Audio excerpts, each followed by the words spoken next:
Welcome back to the series. So the Copa America got underway in the previous episode. We beat Paraguay 1-0 with the only goal of the match coming from Lorenzo Castorre, and now in match day 2 we're facing Colombia, who beat Argentina 4-0 in the first match. So clearly they're the favorites to win this match, but Lorenzo Castorre is in the Chile side, so that means that anything can happen because they have probably the best player in the world. Probably, I don't want to make assumptions just yet, but he was voted the best player of Europe last year, and I think he's on course to winning the BAL d'Or after the incredible display in the Champions League and La Liga. There is Lorenzo Castorre playing the colors of Chile in the anthem. He's such a big patriot, he loves his country so much, and Colombian players also hearing their anthem. So the match is underway, and Colombia clearly had intentions of taking an early lead. They were pressuring us a lot.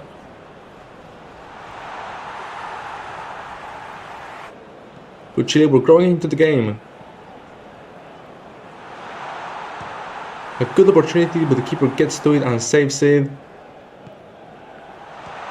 And even though we were fighting and showing a lot, Colombia were still in control of the game and creating most of the chances. Not clear chances, but most of the chances. But at the end of the day, 0-0 at halftime. In the second half, Colombia started off really well, here putting more pressure on us. But eventually, Chile got control of the game and we started dominating them and pressuring them into their own box. Here, Lorenzo Castorre plays an amazing pass, a through ball, and the cross falls to nobody. But the intention is there. Chile are controlling the game now, trying to lock down Colombia into their own box.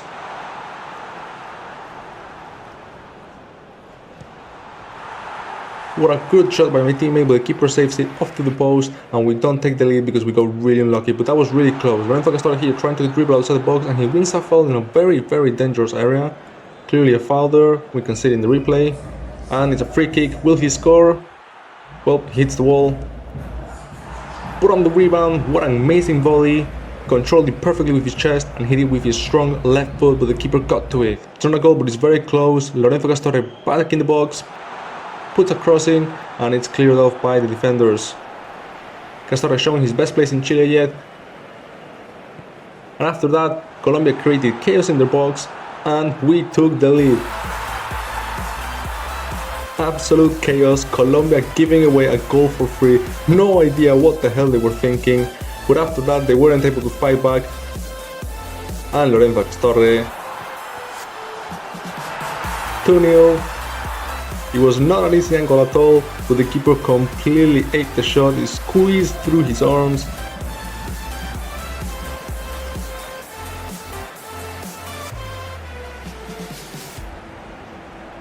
And Lorenzo Castorre got the second goal, sealing the victory for Chile. We beat Colombia, we're now top of Group C. I think, I'm not 100% sure yet, but I think we're in the next stage, regardless of what happens in the final game against Argentina. And we just defeated the team who beat them 4-0, so we're clearly favorites, but Argentina beat Paraguay, so it's gonna create a very interesting final day.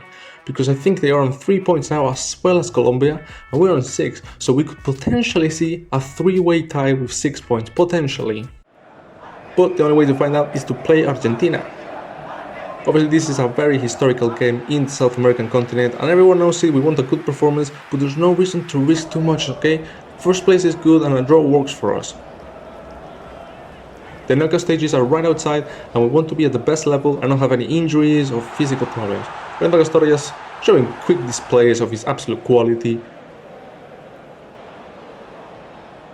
And despite a good shot by Lorenzo Castorre just before the half, it's 0-0 at the break.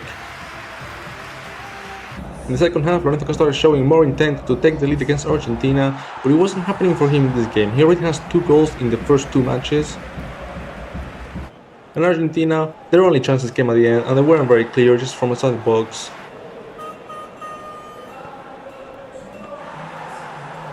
And in the end, both teams packed it in a 0-0 draw because it was enough for us and for Argentina to go through. So there we see the players are happy, we're at the next stage, we're in the quarterfinals, topping the group with 7 points. A very good display, we haven't conceded a single goal, and there we see that Paraguay beat Colombia against all odds. So who on earth is going through? Well, we topped the group obviously, 7 points, no goals conceded. Argentina actually ends second despite conceding 4 to Colombia in the first game. Colombia just about make 3rd place with 3 points and Paraguay end on bottom with 3 points, unlucky for them.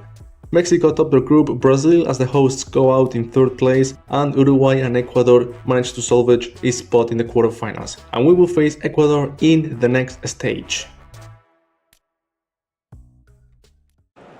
But no time to waste, the quarterfinals are here and Chile are playing Ecuador. Ecuador had a pretty unconvincing start, they started off with a loss but they managed to get a draw and a win in the final 2 games and salvage our 3rd place spot to book their quarterfinal place. And here they are playing against Chile, who probably have been the best team so far alongside Mexico in this competition. And Lorenzo Castorre is hyped, he knows he wants the Copa America and he sees Ecuador as nothing more than just a roadblock in their way to glory. The ambience was insane, the fans were wanting it, and kickoff was underway. Ecuador didn't do too much in the first half. Meanwhile, Lorenzo Castorre puts a nice cross here, with his teammate headers it wide. It was a nice cross given the height of his teammate, but not good enough because he doesn't end in the back of the net. Lorenzo Castorre was getting closer, and here he hits the post, so close to putting it in the back of the net. And here Lorenzo Castorre again, and the keeper saves it. There's just no way in. Ecuador are getting very lucky, and Lorenzo Castorre and Chile go 0-0 at the half. In the second half, Ecuador started exposing our defensive gaps. We were leaving way too many spaces at the back, but the keeper saved us that time. Later, Castorre was through here, the ball was a bit wide, so he was now looking forward for a cross. Delivered, and his teammate connects with it nicely, but it goes wide. Somehow it goes way too wide, and there's no goal for Chile. But later on, a very nice pass. Castorre controls it with his chest, and he chips it over the keeper. It's a 3rd goal in this competition for Lorenzo Castorre, and Chile take the lead against Ecuador convincingly.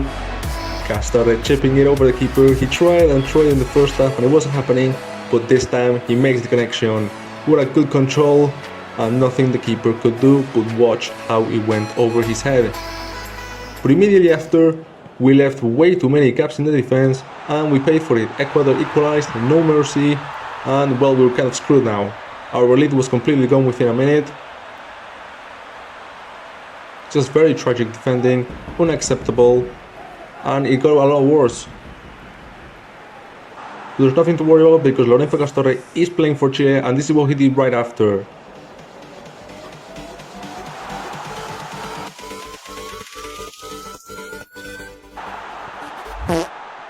His own teammate blocked the shot. Castorre had made his own way without a defender, he had a clear shot at goal and his own teammate blocked it. But if you think blocking your own teammate's shot is bad, just look at what this guy did. He left a wide open gap in the midfield and Ecuador exposed that. They got in, took a shot, the goalkeeper saved, but on the rebound they took the lead. 1-2 in the 88th minute, and I'm not really sure how Chile are meant to get out of this.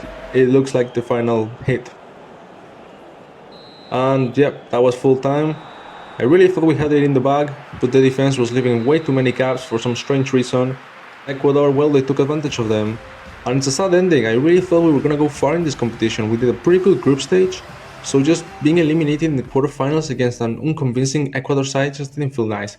I mean, the only upside is that we lost to the eventual winners. I guess there's something less bad in that, but it feels frustrating. We had a really good tournament and somehow we just let it go past us.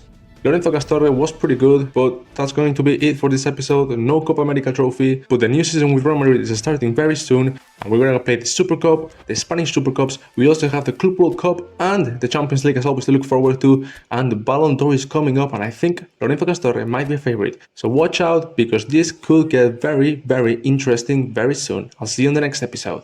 Bye.